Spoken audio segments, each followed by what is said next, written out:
The water isn't blue. Forget that image of the Caribbean or a National Geographic documentary with colorful little fish swimming around a crystal-clear coral reef. The water here, in the eastern port of Alexandria, Egypt, is murky. It's heavy. It's a mixture of centuries of sediment, modern pollution, and the weight of a history that we, honestly, can barely process. When divers first went down there in the 90s, led by Frank Goddio, they weren't looking for pirate treasure. They were groping in the dark, literally. Visibility was almost zero. You stretch out your arm and can barely see your own hand. And it's in this setting, in this liquid and muddy darkness, that the face of a colossal statue begins to emerge from the sand. Imagine the shock. You're down there, breathing compressed air, hearing only the sound of your own breathing and the rising bubbles, and suddenly a granite eye stares at you. An eye that hadn't seen sunlight for almost 2,000 years. This isn't Atlantis. Atlantis is a myth, an allegory that Plato invented to give a moral lesson. What's down there in the port of Alexandria is real. It's stone, it's granite, it's gold. It's the city where one of the most powerful, intelligent, and dangerous women in history set foot. We're talking about Cleopatra's backyard, and the craziest thing about all this is that we spent centuries walking along the modern waterfront of Alexandria, drinking coffee, looking at the sea, without having the slightest idea that the royal palace was right there, 5 or 6 meters deep. We tend to think that archaeology is excavating in the desert, removing sand with a small brush, that unbearable heat. But underwater archaeology here is a logistical nightmare. You're dealing with a city that wasn't just abandoned, it was swallowed. Cataclysms, earthquakes, tsunamis, the earth literally liquefied and slid into the Mediterranean, and it took everything. It took the temples, the statues of the gods, and the jewels. And of course, it took the secrets we want to know so much. When you see images of these statues being hoisted to the surface, dripping muddy water, covered in barnacles, there's something violent about it. It's as if we were disturbing a giant tomb. Because that's exactly what it is. The port of Alexandria isn't just an archaeological site, it's a geological crime scene. And the victim was the entire Ptolemaic civilization. Do you know what gets me? It's the scale of it. We're not talking about a fishing village. Alexandria was the New York of antiquity. It was the intellectual, cultural, and commercial center of the known world. And this part that sank, the so-called Portus Magnus, was the beating heart of this metropolis. It was where the royal complex was located. It was where Cleopatra received Julius Caesar. Where Mark Antony tried to forget he was losing the war against Rome. All this happened on this ground that is now the seabed, and there's something we need to align right away. The image we have of Cleopatra, that Liz Taylor thing, half-fatal seductress, is a lazy reduction. Excavations in this port show a much more complex reality. They show a queen who lived surrounded by luxury. Yes, but also by insane political pressure. She used religion and architecture as weapons of propaganda. Every sphinx that comes out of that water, every stela with hieroglyphs, tells a story of power, not romance. And the fact that all this is preserved by the water, protected from human vandalism for centuries, is an irony of fate. The water destroyed the city, but the water also saved its memory. If these things had stayed on dry land, they would have been looted or broken. They would have been used to build medieval houses or military forts, but the sea kept them. The sea hid them. And now we are opening this chest. What we will see in the next few minutes is not just about old stones, it's about the fragility of our own existence.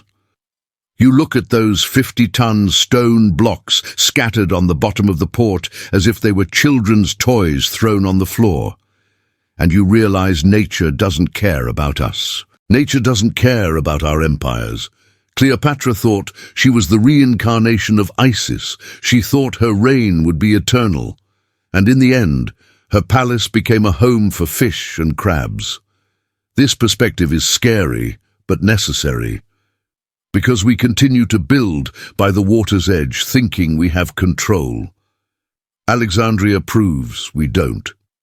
So, let's try to visualize what this place was before the water took over. Stop thinking about ruins. Ruins are dead things. Alexandria, in the 1st century BC, was an explosion of life, color, and noise. It was a planned city, designed on a grid, long before that was standard in modern cities. Alexander the Great, when he ordered the city built, didn't just want a port, he wanted a bridge between Greece and Egypt, and he succeeded. The Portus Magnus, this great port that is now submerged, was the main entrance to this world. Imagine arriving by ship back then. The first thing you would see, miles before docking, was the lighthouse of Alexandria. And it wasn't just a tower with fire on top. It was a skyscraper of antiquity, one of the 7 wonders of the world, over 100 meters high. Its glow guided ships but also said, "You are arriving at the center of the world." And as soon as you passed through the port entrance, the grandeur hit you in the face. To your left, the royal palaces stretching along the coast, shining with white marble under the merciless Egyptian sun. Temples dedicated to Poseidon, Isis, Serapis. But what we discovered down there changes our understanding of the geography. Godio's work, using sonars and nuclear magnetometers, mapped the bottom of the port and realized that what we thought we knew about the coastline was wrong. The land advanced much further. There were islands that disappeared completely. The island of Antirrhodos, for example. Remember that name, Antirrhodos. It was a private island, inside the port, exclusive to royalty. That's where Cleopatra's personal palace was. Not the administrative palace where she received boring ambassadors, but her home, her refuge. And this island sank entirely. Today, it is 5 meters deep. When divers began to clear the sand from this area, they found red marble floors, Aswan granite columns, and remains of a private pier. Think of the scene. Cleopatra, the most powerful woman on earth, stepping off her private boat onto this pier, entering a palace modest in size but absurd in luxury, surrounded by gardens and statues, all this on an island that no longer exists on the map. It is of a terrible melancholy. The context here is fundamental to understanding these discoveries. Alexandria was a Greek city in Egypt. The Ptolemaic dynasty, of which Cleopatra was the last, was Greek. They spoke Greek, dressed like Greeks, lived like Greeks. But to rule Egypt, they needed to sell themselves as pharaohs. And the port reflects this cultural schizophrenia. You find purely Hellenistic statues down there, with that Greek realism, defined muscles, fluid clothes, alongside rigid Egyptian sphinxes and traditional hieroglyphs. It was a fusion city, and the port was where this fusion happened. Goods arrived from India, silk from China, spices from Arabia, wheat from the interior of Egypt. The port was an organized chaos of wealth, and in the middle of it all, the Timonium. Ever heard of it? Mark Antony, after the defeat at the Battle of Actium, built a refuge for himself on a tongue of land projecting into the sea to live as a misanthropic hermit. The guy was so depressed he built a man cave in the middle of the busiest port in the world, and the foundations of that are also there. What we need to understand is that Portus Magnus was not just a place of passage, it was a stage. Every building there was designed to impress. The Museion, which housed the famous library, was nearby in the royal quarter.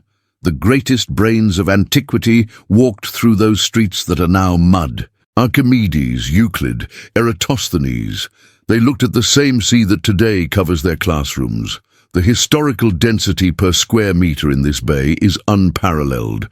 Rome has layers, yes. But Rome is on land. You build on top. Here, the water sealed the moment of the fall. It's a time capsule, but a broken and scattered one.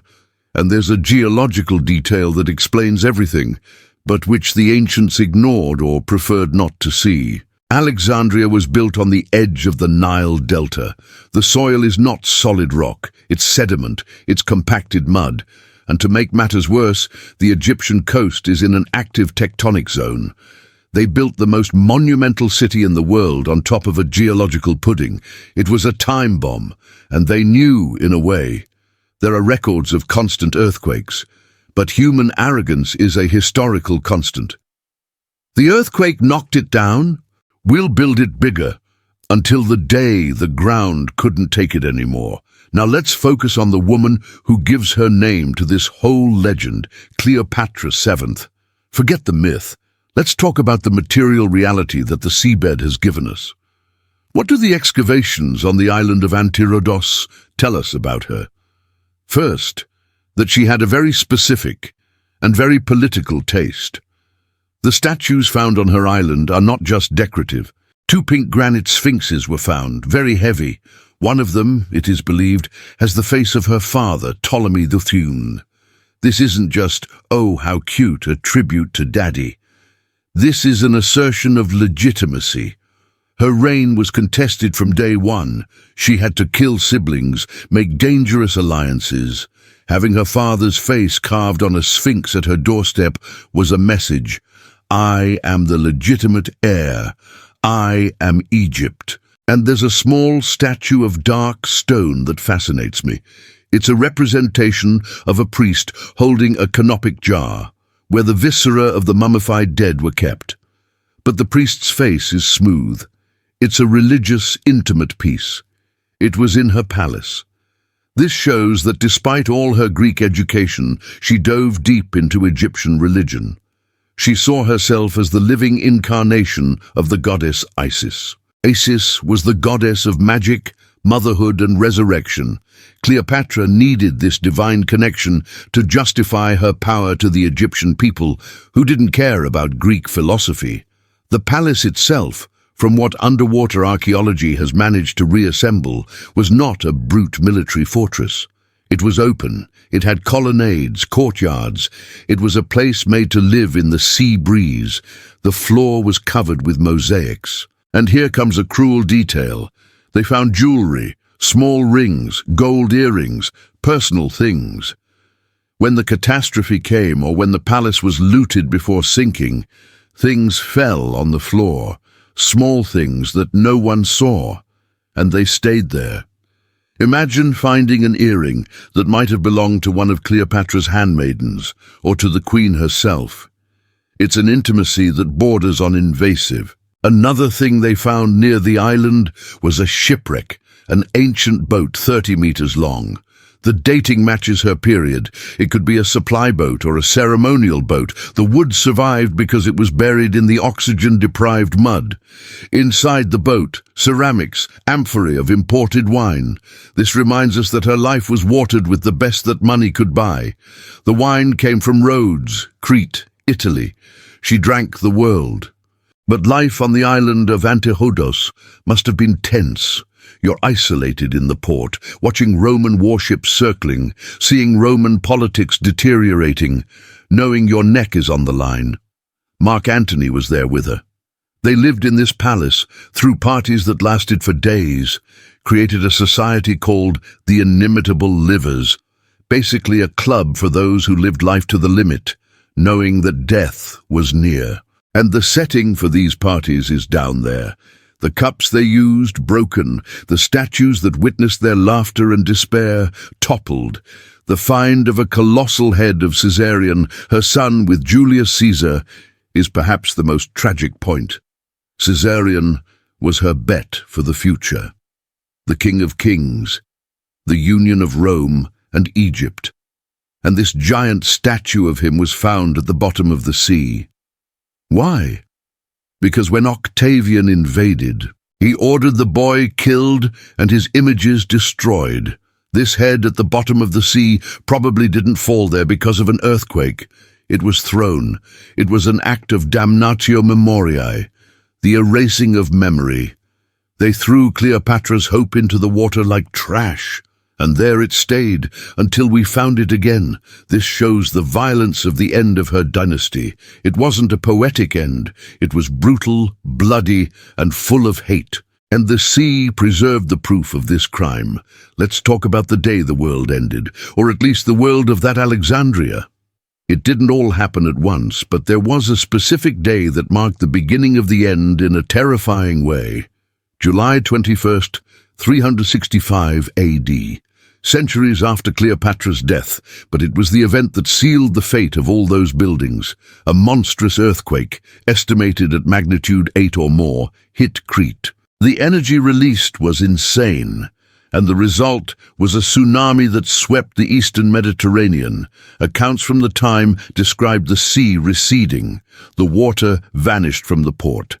People, curious and stupid as we have always been, went down to the dry bed to catch fish that were struggling in the sand. They saw ships aground where there had once been deep water, and then the mass of water returned, a liquid wall that crushed everything. Alexandria was devastated. Boats were launched over the city walls, landing on rooftops miles from the coast. But the tsunami was just the immediate blow.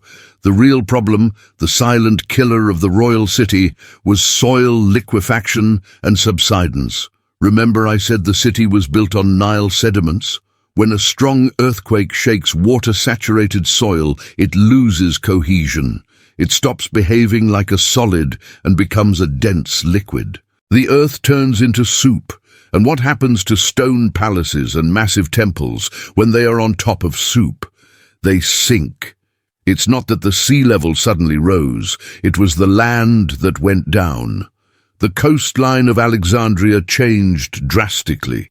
What was dry land, where the palace and the island of Antihodos stood, simply slipped and lowered, becoming permanently submerged. It was a slow, cataclysmic collapse. Earthquake after earthquake, over the following centuries, continued the job, but the 365 event was the main trauma. Imagine the psychological terror of living in a city where the ground is literally disappearing under your feet over generations. The richest, oldest, and most sacred parts of the city were being handed over to the sea. The sea didn't invade, the city surrendered. And with that, history was lost. People stopped talking about the exact location of Cleopatra's tomb. They stopped knowing where the royal pier was.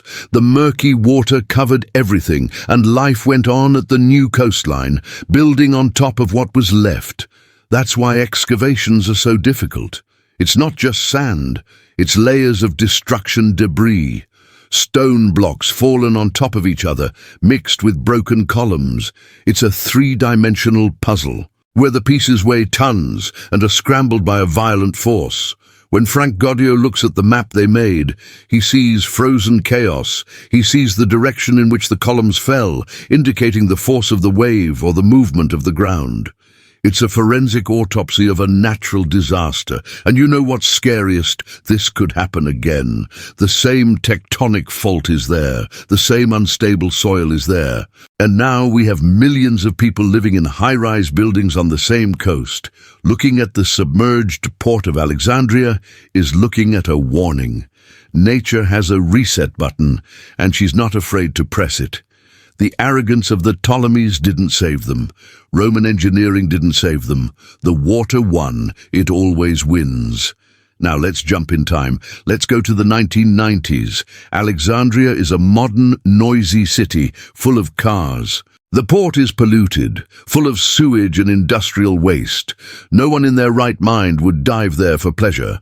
But Frank Gaudio is not a tourist. He's a former financial consultant turned underwater archaeologist, a guy with an obsession and, most importantly, with funding. He believed that ancient texts were not lying about the location of the royal palaces. The traditional academic community turned up its nose. Oh, that's already lost. It's impossible to excavate there. The water is too dirty. And really, visibility was the biggest enemy. On bad days, you see nothing. It's tactile. You have to feel the archaeology. Gaudio brought technology that was used to hunt nuclear submarines and map oil fields, nuclear resonance magnetometers. He mapped the bottom of the port without even entering the water first. He created a magnetic map. And the map lit up like a Christmas tree. There were structures everywhere. When they started diving, reality hit. Modern trash was mixed with ancient history, soda cans next to sphinxes, old tires on top of Doric columns. It's a contrast that hurts the soul, but it's the reality of our time. The diver goes down with a kind of giant underwater vacuum cleaner to suck up light sediments and reveal what's underneath. It's surgical work done with crude tools. And then the giants began to appear. The discovery of colossal red granite statues changed everything. One of them, a Hapi, the god of the Nile flood, with more than 5 meters tall. 5 meters! Imagine the effort to carve this, transport it from Aswan to the north, erect it in the temple, and then the terror of seeing it fall. This statue was there, lying face down in the mud, intact. The preservation is miraculous. If it had been on land, the wind and sand would have eroded the features.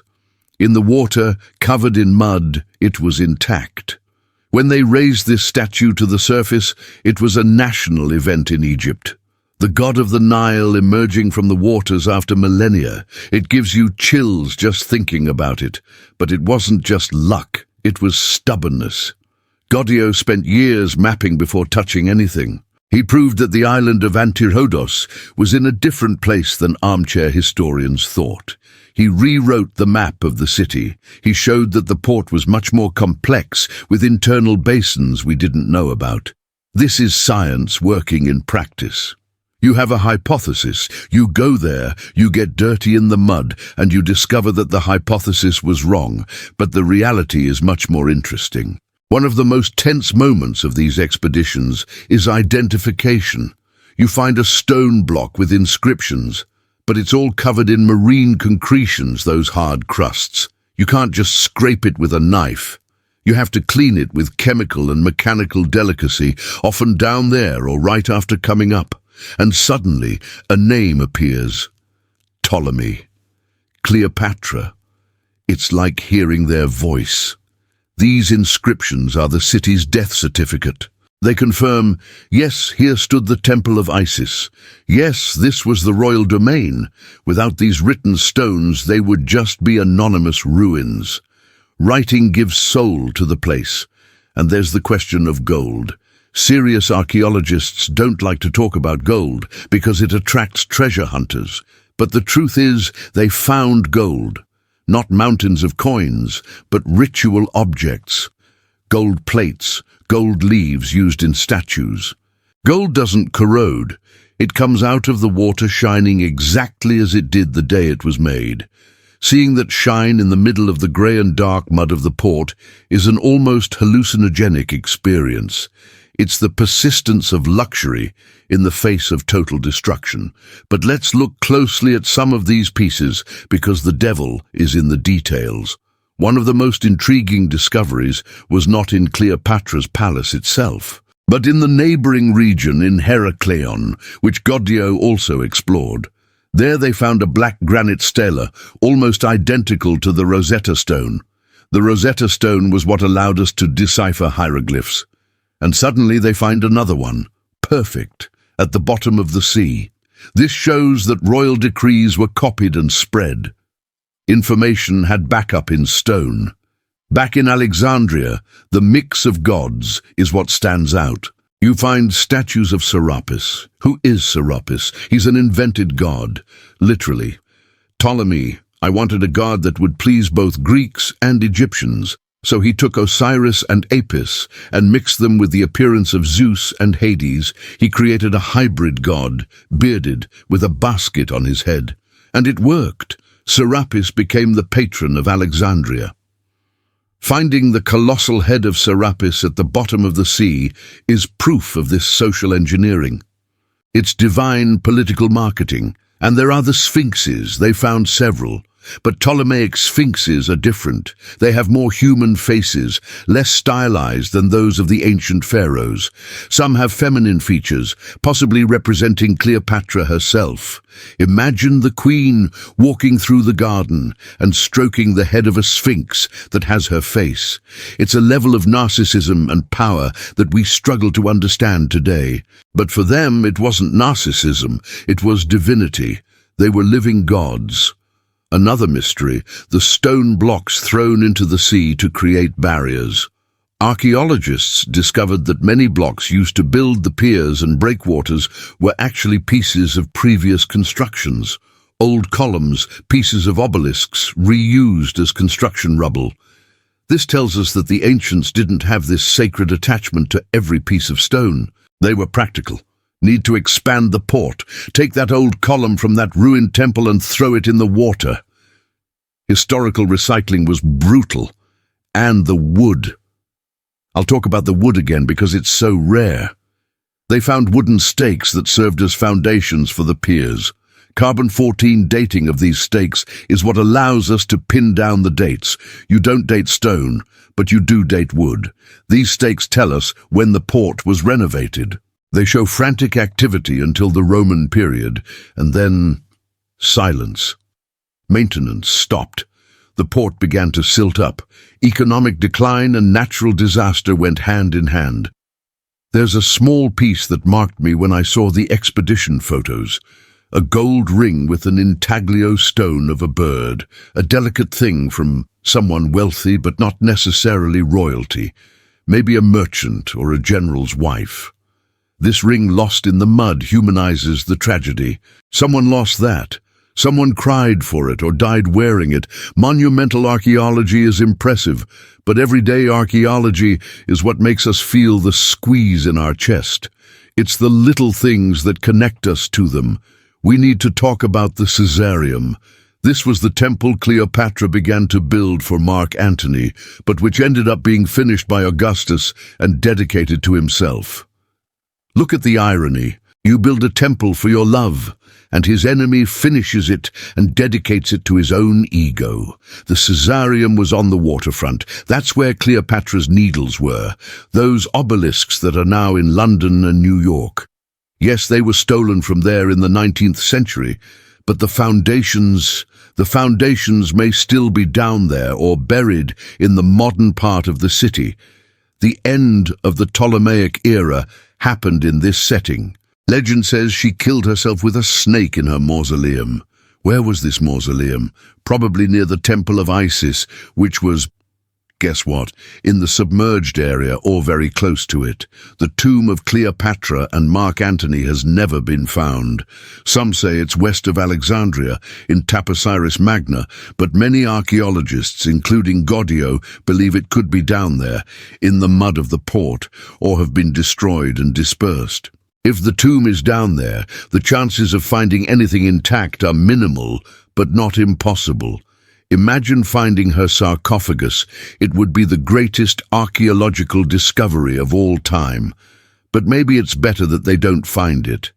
Mystery keeps the legend alive, and the sea is a jealous guardian. The transition to Rome changed the face of the city. The Romans were pragmatic builders. They used concrete, expanded the port. Roman layers are over Greek layers down there. You see the change in architecture, in ceramics. Amphorae change shape. It's Roman globalization arriving. Alexandria remained rich, continued to be the granary of Rome, sending grain to feed the Roman plebs. But the soul of the city, that independence, that capital of the world glow, died with Cleopatra. And the sinking of the physical city centuries later was just the late reflection. It's interesting to think how the inhabitants of Alexandria dealt with the ruins before they completely sank. They lived among ghosts. Imagine living in 200 AD, walking among semi-abandoned palaces, seeing the sea eating the edges of the island of Antiochus. It must have been a constant feeling of decadence. Aha, that was the Queen's palace. Now it's just old stone. History turning into legend in real time. And Christianity arriving. When Christianity took over, many pagan temples were destroyed or converted. The Serapeum was destroyed by a Christian mob. Human destruction accelerated what nature was already doing. Statues were decapitated, noses broken, thrown into the sea to purify the city of pagan demons. So much of what is at the bottom of the sea didn't fall. It was pushed. It was a religious purge. The bottom of the port is a deposit of rejected idols. We've reached the end of this dive, but you can't leave the water without a reflection. What does the port of Alexandria really teach us? That nothing is solid. We build skyscrapers, dams, entire cities by the sea, and we think we dominate the planet. But the earth moves, the water rises, and what was the center of world power becomes an underwater tourist attraction. The story of Cleopatra and her lost city is a reminder of humility. She had all the money in the world, the armies, the intelligence, the beauty, and all of it turned to mud. But at the same time, there is beauty in it. The rediscovery of these pieces in the 90s and 2000s gave us the chance to touch this past, to see her father's face, to see the jewelry, to see the gods they worshipped. Technology allowed us to travel in time. The project for an underwater museum in Alexandria was discussed for years. The idea of making glass tunnels where people could walk dry and see the ruins at the bottom of the sea. It would be incredible. But it's expensive, difficult, and politically complicated. Maybe these ruins should stay where they are, in the dark, protected by murky water, visited only by those who have the courage and technique to go down there. Turning this into an underwater Disneyland would perhaps take away the dignity of the place. It's a tomb, after all. The tomb of an era. If this abyss has held you until now, the like is the sign that it was worth going so deep. Subscribe to the channel. There are still many sunken cities waiting to be told. I think of Frank Gaudio at that first moment when the stone hand came out of the sand. The feeling of connection. That's what we're looking for, right? Not dates, not names of battles. It's feeling that those people were real, that they loved, hated, ate, drank, and died in the same world as us. Water separates us from them, but curiosity unites us. Alexandria is still there, alive in a way in the sway of the tides, and as long as we keep looking, Cleopatra stays alive. Until the next descent.